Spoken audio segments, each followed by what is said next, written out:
Hello friends, ഇന്ന് നമ്മളൊരു ചെറിയ യാത്ര നടത്താൻ പോവുകയാണ്. മലേഷ്യയുടെ തലസ്ഥാനമായ കോലാലംപൂരിൽ നിന്ന് സിംഗപ്പൂരിലേക്ക് വെറും 1 മണിക്കൂർ മാത്രം വരുന്ന സമയമെടുക്കുന്ന ഒരു യാത്രയിലാണ് നമ്മളിപ്പോൾ. എയർ ഏഷ്യയിലാണ് നമ്മൾ ടിക്കറ്റ് ബുക്ക് ചെയ്തിരിക്കുന്നത്. ഒരു കൊച്ചു ഫ്ലൈറ്റാണ്. 6 പേരാണ് ഒരു നിര സീറ്റിലിരിക്കുന്നത്. കമ്പാരിറ്റീവ്ലി കൺവീനിയൻ്റ് ആയിട്ടുള്ള സുഖകരമായ യാത്ര പ്രൊവൈഡ് ചെയ്യുന്ന സീറ്റ്സ് ആയിരുന്നു. ലെഗ് സ്പേസ് ഒക്കെ നോക്കിക്കഴിഞ്ഞാൽ ഇതൊരു ബഡ്ജറ്റ് കാരിയറാണ്. അങ്ങനെ ഒരുപാട് ലെഗ് സ്പേസും കാര്യങ്ങളൊന്നുമില്ല.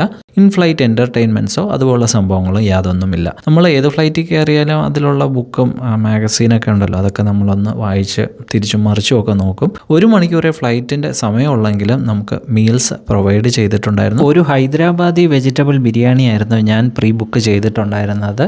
1 മണിക്കൂറുള്ള ഫ്ലൈറ്റ് ആയതുകൊണ്ട് പെട്ടെന്ന് ടേക്ക് ഓഫ് കഴിഞ്ഞ ഉടനെ തന്നെ ഒരു ഫുഡ് സെർവ് ചെയ്യുന്നുണ്ടായിരുന്നു.